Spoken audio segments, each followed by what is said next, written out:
Live at 7:30 on demand whenever you want to check this out. Welcome to the CBS News Minnesota Morning Update. I'm Jason DeRusha. How's it going? Pretty good? Go ahead. How's it going? All right, good. Glad to hear it. It's going to be fine. Here's today's weather from the Next Weather team. Meteorologist Riley O'Connor putting this bad boy together for you. And today it's going to have some showers out there, right? Got to watch out for that. So the temperatures are going to be a little goofy today, right? Like this forecast makes it look like we'll only be in the 60s today, but our high will be around 70. It's just going to drop when it starts to rain.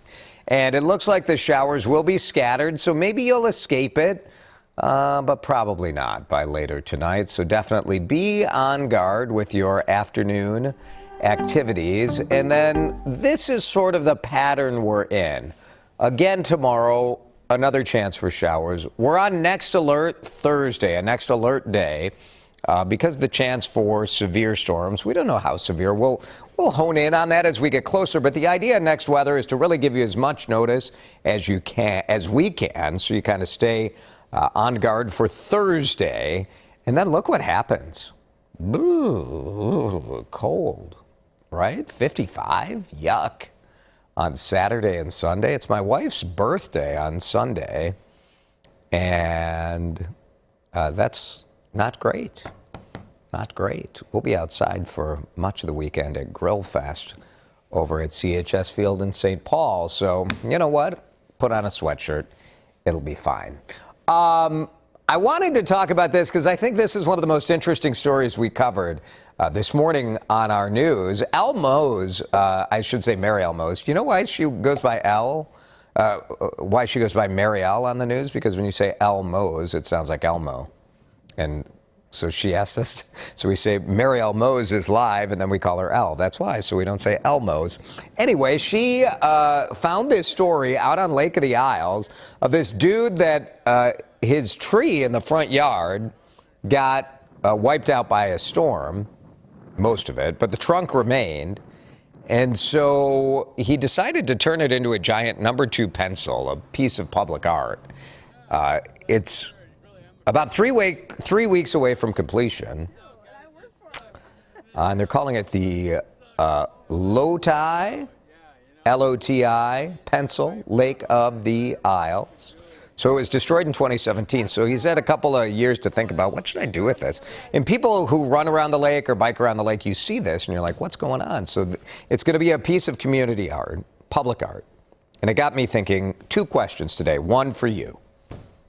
What is your favorite piece of public art? Is it something from the Sculpture Garden? Is it something from your hometown? Your favorite? Because this will be something, it's not exactly public. It's in this guy's front yard. How rich is this guy, by the way, right? Like, okay, A, you live on Lake of the Isles in a beautiful mansion.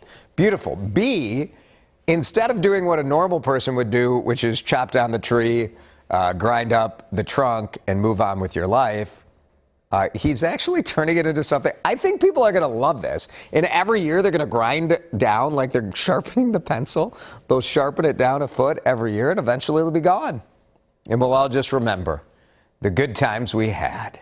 We'll tell stories to our kids. Remember the pencil. It's going to be great. Corollary question for you. Feel free to go off the board. Favorite piece of public art or craziest way you've wasted some money? Craziest thing you've wasted money on. Either of those will take answers to both. Parents across the country have definitely been on concern. I feel for you guys. Man, if you are looking for baby formula, it has been very, very stressful. Hard to find, no matter where you look. We do have some good news for you. Abbott Nutrition, which is the largest producer of baby formula in this one giant plant, they say they've come up with a deal with the FDA. So the FDA had forced them to close this plant in Michigan down in February. They had safety concerns, and the FDA and Abbott haven't been able to come to terms on reopening it.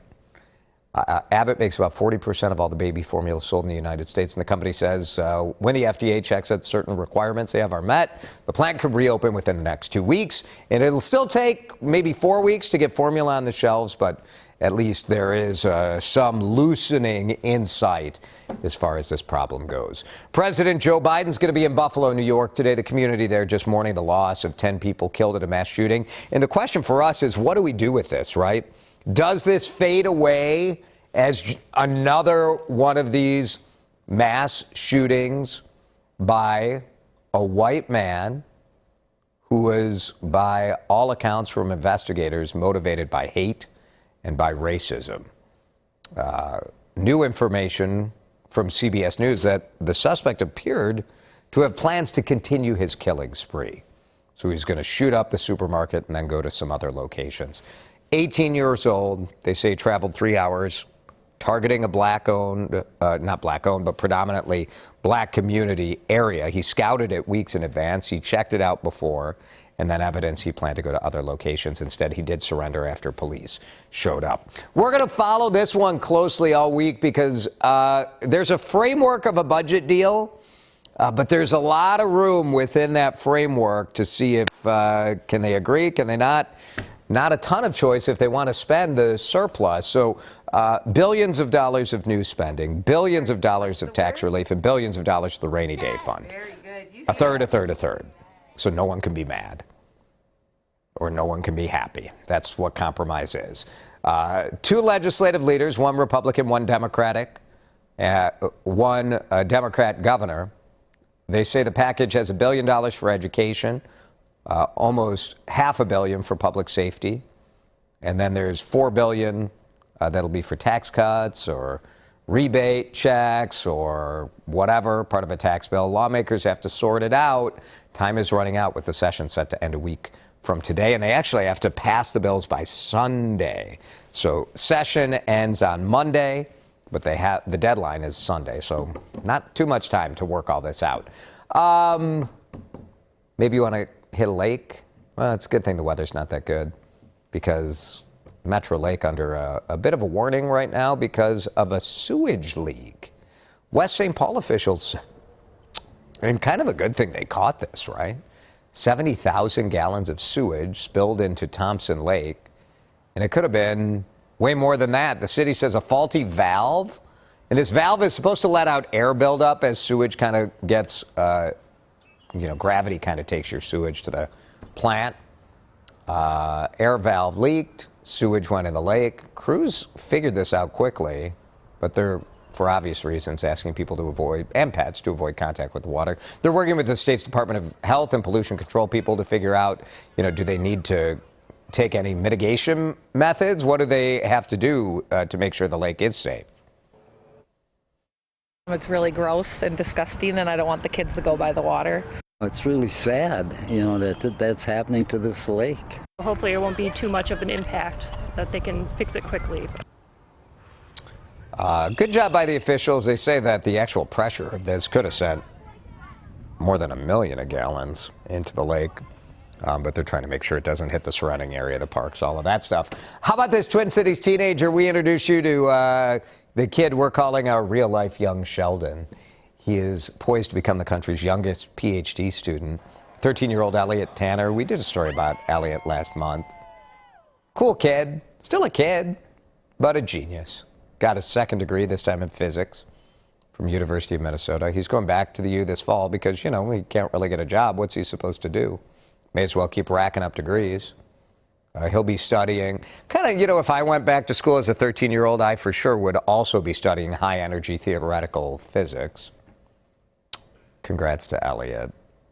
Our initial story actually has gotten national attention, no surprise. You can watch that report at WCCO.com. Auto show. Let's all go to the auto show.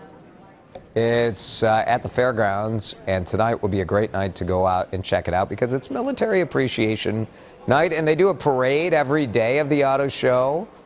And today, it's one of my favorite people in the world, Reg Chapman. Reg, an Army veteran. Reg is a true, this guy, I don't know, incredible, kind, loving human, American hero, I would say. Veteran, inspiration, covers veteran stories here for us, along with all the regular stuff Reg does. So go see Reg in the parade at 6 tonight. And veterans get, I believe it's free admission to the auto show tonight, right? Free? Is that what it said? I think so. If it isn't free, you tell them Jason sent you. Yeah, no, it's free. Vets, and if you're an active military member, you get free admission too. So I have to pull this up, right? So you guys will like this. Our usual, we've been dealing with, some illnesses, that sort of a deal. And our regular producer, Chris, is Chris on vacation, John, or is Chris? Yes, Chris is on vacation. And so John, who's the executive producer, he's like a boss. He's like a suit, like a big shot guy. He had to produce the show today, and he had to produce this as well. But John told me I have to read the comments off my phone. So instead, usually we put them up on a graphic here. John's mostly been trained on how to do all this stuff, but he doesn't know how to do everything. Here we go. All right, look at this.